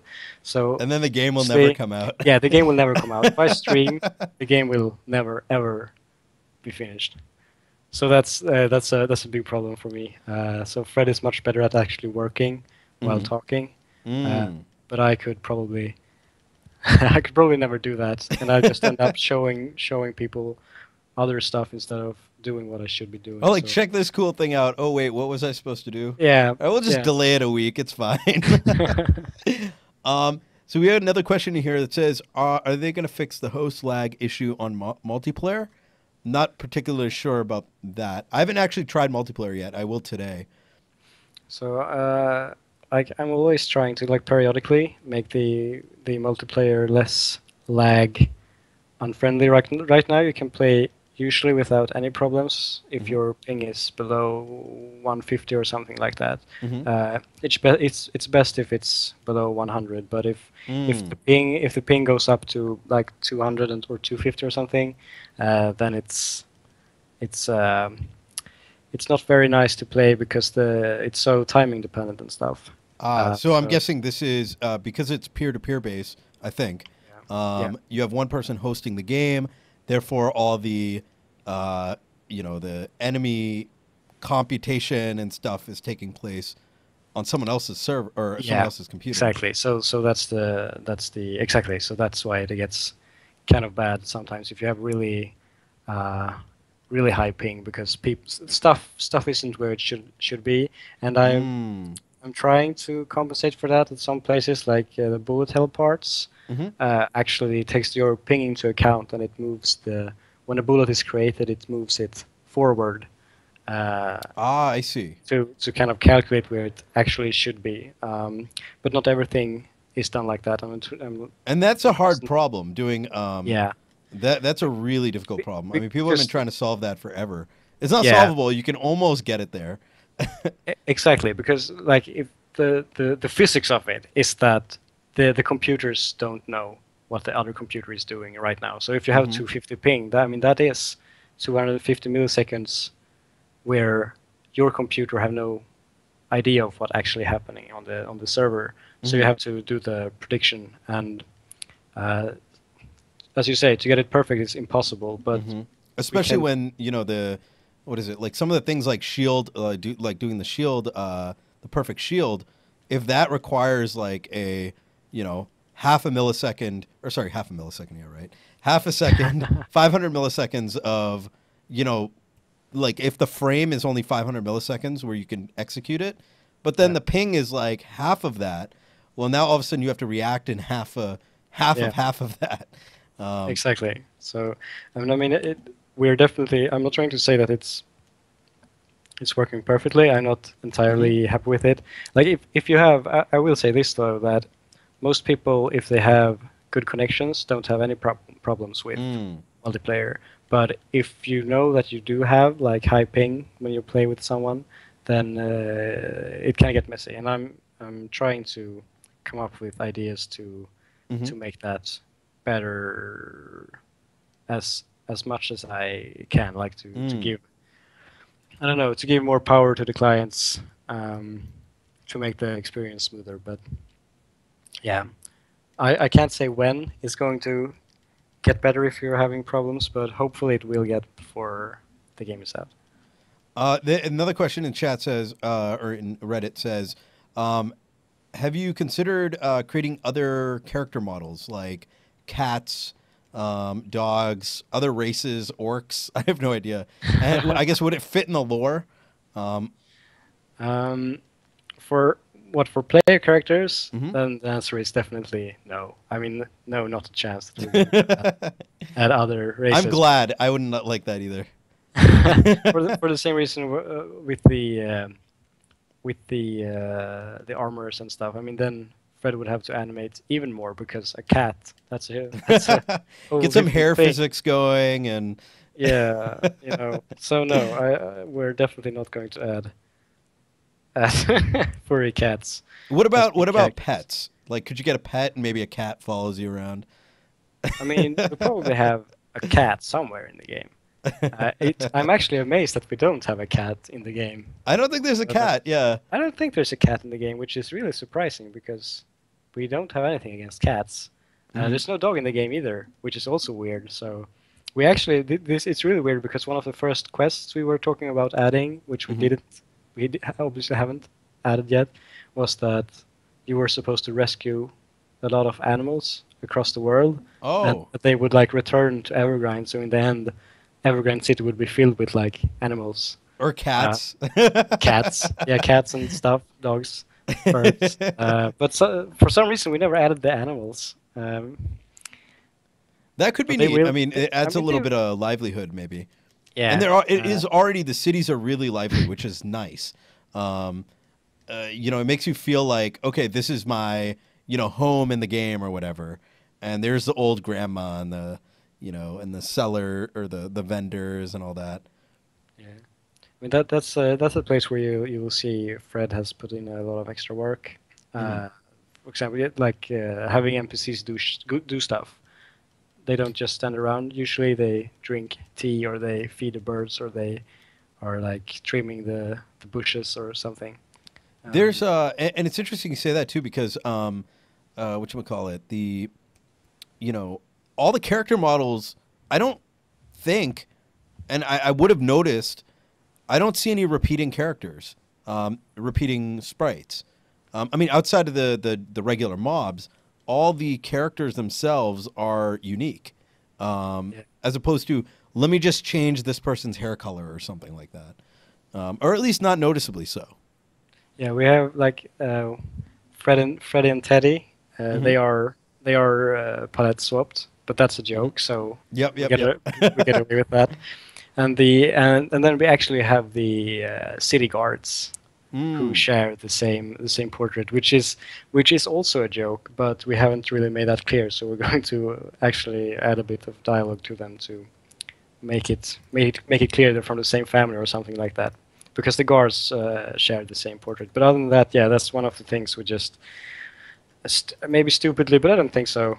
Decided when we started working on the game that we didn't want the kind of nameless NPCs that you find in a lot of Mm. Gs, where you don't get a portrait or anything. They're just peasant number 52, and they say something completely random. That would make a great joke actually in the game if you did have a generic peasant number 42. Yeah, um, yeah, that's a good reference too, actually. um, someone also asks, are you ever going to add Goku hair? I thought you did. We I have thought I Goku saw there. Goku The hair. fuck? That was We have. that was one of the first characters I picked. Or actually I accidentally I think Like, picked it in arcade mode because I started doing the random one, and I was like, yes, it's Goku. Yeah, that was like the second haircut we made, I think. Oh, nice. Are you gonna and he also asked, are you gonna add more outfits in the game? Is there any intention to add more of that kind of stuff over time? We're going to add more hats, and we're going to add more Nice. face gears, and we're going to add more weapons since that's also cosmetic. But if the question's asking for outfits, as in the armor, once again, no, sadly, it's too much work for Fred, so we can't do that. Yeah, about the hats, I while we first started when we first started the interview, I was playing arcade mode, and then I jumped back into story mode, and I noticed something really cool, which I love, is there was a little notice at the start of the screen because I started a new game, and it said you acquired this new hat through arcade mode, and it was a paper bag to cover my face. So yeah, we have some cross like things that go across both modes because we didn't want the arcade mode to feel like a complete island that wasn't attached to story mode in any way. But we also didn't want the arcade mode to bleed into story mode, as in giving you stuff that changed the game profoundly. And so the the given thing was to just give cosmetic hats for doing stuff in arcade mode. So pretty much every equipable reward you get from arcade mode you can use in story mode. Oh, nice. Even like so if you get double S on the first and second floor, you get a flower, for example, and that flower can be used in story mode to tame a bee as a pet. So that kind of stuff. Oh, wow. Kind of cross-pollinate between the two modes. Which is awesome. You know, it forces replayability, which this game has a lot of as it is. Is there so let me ask chat real quick. Guys, if you have any other questions, feel free to post it in chat, just right at dasMEHDI, so I can see it highlight up. Sorry, please go ahead. Oh, Teddy, you're saying something? No. Oh.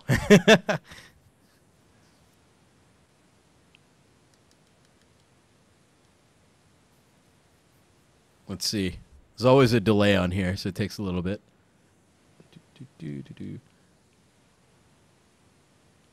So, what do you do outside of this? Any hobbies? We eat. Sometimes we sleep. Yeah, no. Hobbies. We play badminton once a week to get moving. And otherwise, we just maybe play some game sometime, watch a movie. Like we honestly don't do that much except working in this game. But we try to like force ourselves to take breaks sometimes, and then we usually play some game. I'm trying to make my way through Witcher 3 at the moment, which is awesome, but I don't have much time, so I can't really binge play it, which sucks. Yeah, that's a very long game. I've actually stopped it myself because I'm like, look, I got no time right now. And I love when games are like, okay, it's 60 hours long, and I'm like, oh, awesome, damn it. Yeah, that's exactly how I feel too. But I really like doing side quests in games like The Witcher, where it's like this, where the side quests are actually kind of good. But I always get the big game fatigue after a while, so I never finish them. I only I play maybe 40 hours over a few weeks' time, and then I feel like I'm done. Oh yeah, no, absolutely. Like I don't know, like you get a kind of depression when you realize, so okay, maybe I should do the main story, and you just don't. Yeah, no, I'm with you 100%. You get that feeling where it's like, well, I really want to see this. Well, not only that, but you come back after a long time, and all of a sudden, you might not remember, like, okay, you talk to somebody, and you're like, I don't remember why I'm talking to this person, and he hates me. Yeah, that's a huge problem. I had that problem with like Mass Effect 2, where for some reason, I really wanted to 100% the game, and I was doing like Oh, fuck that game. I mean, it was actually Mass Effect 1, and I was doing the, you have to mine all the planets and you have to do the side quests. Oh, yes. The thing is that It's so Mass Effect, grindy in a bad yeah, way, not like it's this. exactly, it's grinding in a really, really, really, really bad way, and the the game is really good, and I totally forgot about that. Uh, and I got to like 90% or something completion, and I felt like I fucking hate this. This is so bad. This game is shit. But I should finish it, and then I finished it and played for like the two final hours, and I remember that this is actually a really really good game, and I shouldn't have spent all that time doing stuff that's really really boring. And that, I mean that I Mm. have that kind of dilemma almost any game that has sort of good side quests to bring me off track when it's too big. And I'm afraid that Witcher 3 may be like that for me, Mm. like where I Well, at least kind in of Witcher forget. 3, though, you've got these, like, completed, like, things complete. Like, you go and kill a dragon or you do side mission. Um, you get, like, a beginning and end. It's not like, you know, let me, you collect all the minerals for, like, 8 hours. And, like, you're sitting there, haven't eaten yet. That happens to me sometimes. Yeah, for sure. I mean, so far I haven't played it a lot at all. I have played like a few hours, maybe like I don't know, 5 hours maybe Hmm. total. So far, Witcher feels really good. So I have hopes that maybe in a year or something I'm done with it, and I've played like my 200 hours and Hmm. done with everything and the main story as well. I mean, that's my hope. But sometimes it doesn't it doesn't come to that. Mm. We'll see, I guess. So we have a couple more questions in chat. They say, "Will there be any fan service?" I'm not exactly sure what the question is. I think, Well, like anime fan service with like boobs and shit. oh yeah, maybe. I was thinking they meant like, I have no idea. Wait, I was thinking more along the lines of maybe they're thinking, actually, I have no idea. Phoenix, can you ask the question again? What do you mean exactly? Fan service. What kind of fan service are you asking for? Uh, how many dungeons are they going for? I think you said 5, right? Yeah. 5 dungeons. Okay. When are we going to get 4K textures with VR support so I can fully be immersed? Mm. Um, Yeah, that's the next patch. That's what we're working on right now. In 2019, we're going to release that. So that would be really cool. Like the VR, that's what we made this game for, obviously. mm. Someone just asked a great question. Okay, so there's 3 bells outside of Santa Claus's house. Is that a troll, or is there something special about those bells? That is actually a puzzle. It is a puzzle. I knew it. Yes. I sat there for like maybe an hour. We tried so many things. Has anyone solved it? Yeah, a few people. No, a lot of people have solved it because Hmm. you can somewhere else there is similar bells that are actually being played on. So that's kind of a hint of what Oh, you're oh going my to do. God. There actually was one Yes. guy on stream, a Japanese dude, who figured it out without going there, which is Oh my God. pretty amazing, and he blew up when he actually did it right. That is So amazing. you have to play a certain song from the game on the bells to trigger Oh, the puzzle, and he figured it out without actually listening to the other bells. So that's pretty cool. that just blows my mind. Yeah, because I mean, I was like, okay, is it Jingle Bells, or is it like, and I was like, guys, what other songs are there? Are there any like musicians in the room? And we're trying to like get the sound right. I knew there was something because I'm like, dude, you can't get to that. You can't get to that cave. There's no way around it. And there's bells right here. This must be. Or I was like, this is a massive troll. Like that It cave would, has nothing in it would it. have been a really good troll, though. Yeah. um. Okay, so let me go back. Are you guys planning on selling the game in packs at all, like a 2-pack or a 4-pack? Especially considering that it's a there is a multiplayer Yeah, for mode. sure. We actually are doing that on our website, and we have tried to get it like Oh. get Valve to set it up for us on Steam, but haven't managed to do so Hmm. yet. But if we're allowed to do it, we are going to do it on Steam as well. But if you want a 4-pack, you can buy it from our website, and you will get Steam keys Hmm. for $45. So you get 25% off if you buy a 4-pack from Oh, there. nice. So, actually, that brings the. Uh, so I'm sorry. You said you can buy it off Steam Yeah, you can buy from our website. or the It's website. Yeah, Oh, interesting. like you could before you could only buy through our website, but then Hmm. we added it on the Steam storefront as well because I mean a lot of people feel at home from there, and Ah. we actually didn't think we would get as many sales as we did from Steam, but Hmm. their new like discovery features are working pretty well for us. So people are getting it recommended from other games and stuff. So people Hmm. are managing to find it anyway. But you can find it on our website as well, Oh, and excellent. the Humble store too if you hang around on that place. Is there any thoughts about creating like a collector's edition or something along those lines that would, come with like an art book or something like that?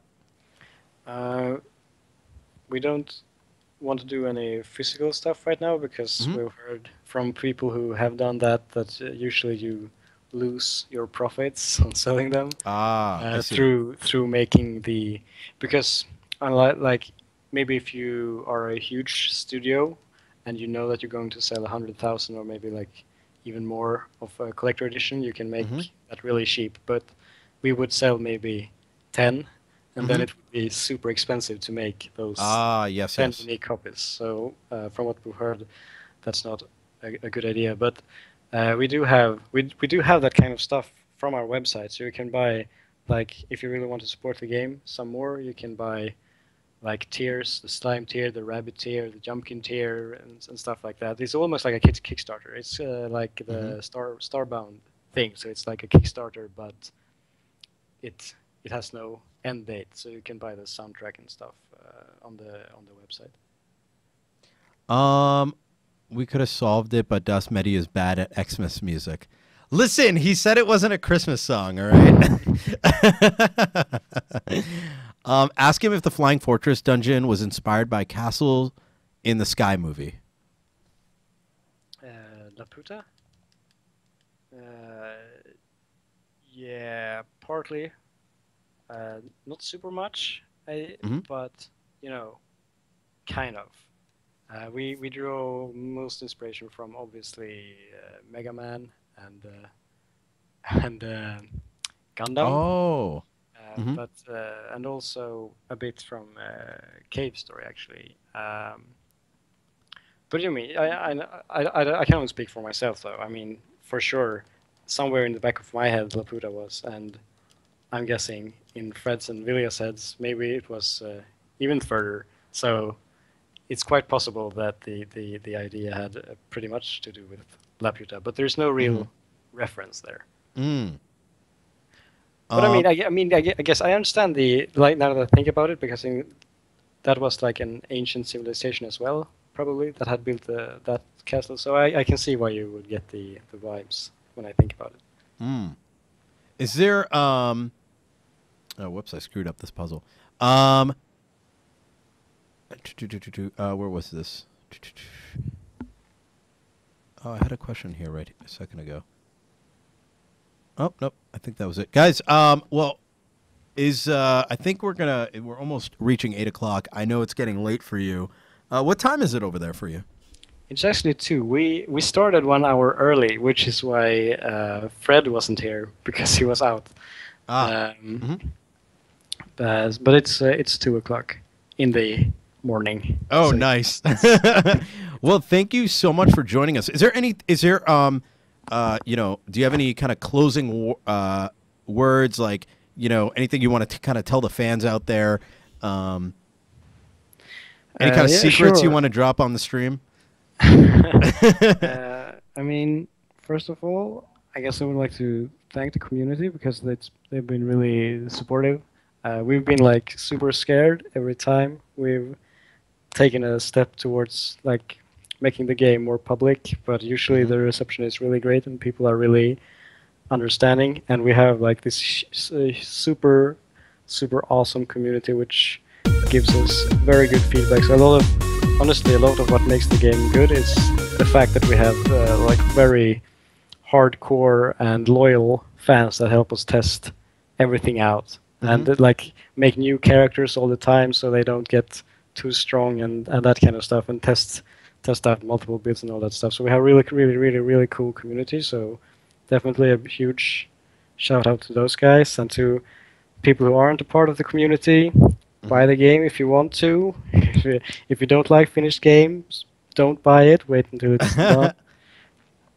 And I mean, yeah, just thanks for watching.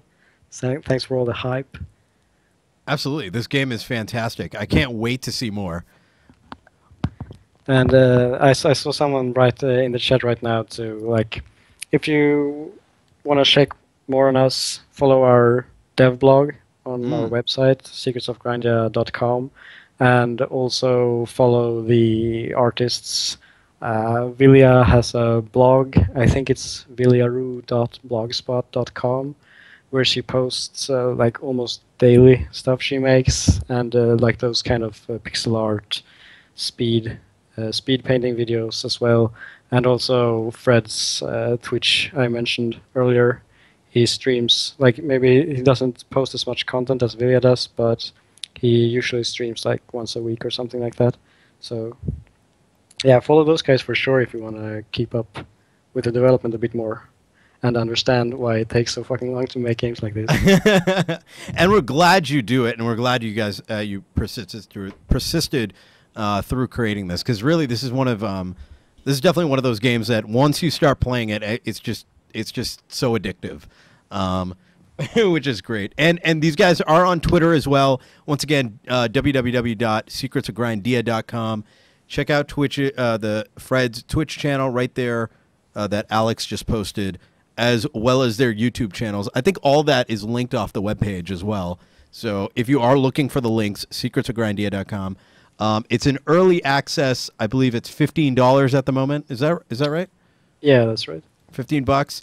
Definitely worth checking out. It does have the first two levels, dungeons. It's got arcade mode. I think it's worth $15. Play the demo. You can play the demo. And The there's a demo demo. has Yes. multiplayer. You can try arcade mode in the demo. So if you think the demo is shit, you'll think the rest of the game is shit. If you think the demo is good, you'll think the rest of the game is good. So there you go. Well, thank you so much for joining us. I'd love to hear back from you guys during release. I'd love to hear kind of the after effects of all this, and I can't wait for the next update. I wish I could get like a notification through Steam, like you could click a button and be like, "Tell me when the next one is, please." We usually post announcements, but I don't know. I have no idea how announcement works. Actually, I don't know how you see them. It's really Uh, hard. It's usually someone tells me in stream. The only the best way is like on your front page you have to like click on the new on Steam button, but there's all right. kinds of crap in there. I want to know when your game. So I'm gonna follow you guys. I'll probably subscribe to a mailing list or something, Yeah. so I can find out. But once again, thank you so much for joining, and really appreciate you staying up to be here with Yeah. us, guys. It's It was 2 a.m. it was his really time. really fun. I'm sorry for rambling so much, No, but this it was was really awesome. great. I And love this. This is the kind of I, interviews I like. I like to sit back, talk to someone who's made an awesome game, and just kind of be ourselves. yeah, it was great being here, and I'm looking forward to more blackjack. Hell yeah. Guys, can you give him let's give him a Medio. Thank him for this awesomeness. I see a lot of drinks in the chat at least. Well, thank you so much for joining us. We'll definitely stay in touch. And I wish you all the best and all the success for this game. And, hopefully many more games to come. For sure. Thanks, man. Thank you. Have a good one. Bye-bye. Bye. Hey guys, I hope you liked that clip. If you want to see more awesome content, be sure to hit subscribe. And let me know what you think by hitting the like button or, leaving a comment down below. Catch you later.